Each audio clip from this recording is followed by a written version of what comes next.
നമ്മുടെ മുമ്പിൽ രോഗി വന്നാൽ അവന് വേണ്ടത് നീണ്ട മണിക്കൂറത്തെ പ്രസംഗമല്ല. നമ്മുടെ മുമ്പിൽ ഒരുവന്റെ ഭൂതം ഇളകിയാൽ അവിടെ കൊടുക്കേണ്ട മണിക്കൂറുകളെ പ്രസംഗമല്ല. അവന് വിടുതൽ ഉണ്ടാകാൻ ഒരൊറ്റ നാമം,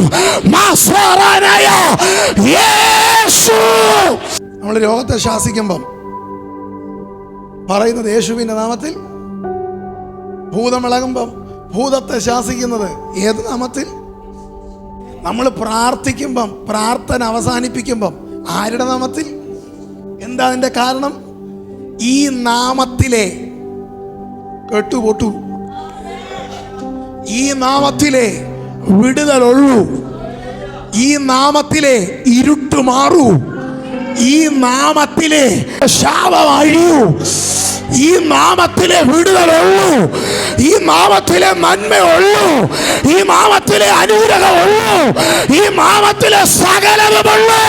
നിന്റെ ചെവിയിലെത്തുന്ന ഈ നാമം നിന്റെ ജീവിതത്തിൽ നീ ജനിച്ച നാള് മുതൽ ഇതുവരെ പ്രാപിക്കാത്തത്, ഇതുവരെ കാണാത്തതായ ഒരു ഭയങ്കര വിടുതൽ ഈ രാത്രി നിന്റെ ജീവിതത്തിൽ നൽകാൻ ഈ നാമത്തിന്റെ ശക്തി വ്യാപരിക്കുന്നു. ഈ നാമത്തിന്റെ ശക്തി വ്യാപരിക്കുന്നു. ഈ നാമത്തിന്റെ വിടുതൽ വ്യാപരിക്കുന്നു. ഈ നാമത്തിന്റെ മേൽ വെളിപ്പെടും അത്ഭുതങ്ങൾ, അത്ഭുതങ്ങൾ, അത്ഭുതങ്ങൾ ഇന്ന് രാത്രി in the name of Jesus അത് റിലീസ് ആകട്ടെ. ചില ഡെലിവറൻസ് നടക്കട്ടെ. നീ ഇച്ഛിക്കുമ്പോൾ തന്നെ, നീ ആഗ്രഹിക്കുമ്പോൾ തന്നെ ഈ നാമത്തിൽ ഞാൻ ഈ രാത്രി പറയുമോ അത് സംഭവിക്കുമോ? നീ എന്താണോ ഇച്ഛിക്കുന്നത്, നീ എന്തിനായിട്ടാണോ നിലവിളിച്ചത്, അത് നിന്റെ മേൽ ആ വിടുതൽ നടക്കുന്നു, ആ ഡെലിവറൻസ് നടക്കുന്നു. നസ്രായനായ യേശു ക്രിസ്തുവിന്റെ നാമത്തിൽ ഇന്ന് രാത്രി എന്നെ കേൾക്കുമോ, എന്നെ കാണുന്നവർ എന്തൊക്കെ ഇച്ഛിക്കുന്നു അതിന്റെ മേലെല്ലാം ഇന്ന് രാത്രി ശക്തമായ ഒരു ഡെലിവറൻസ്, ഒരു വിടുതല് ഈ രാത്രി നടക്കട്ടെ.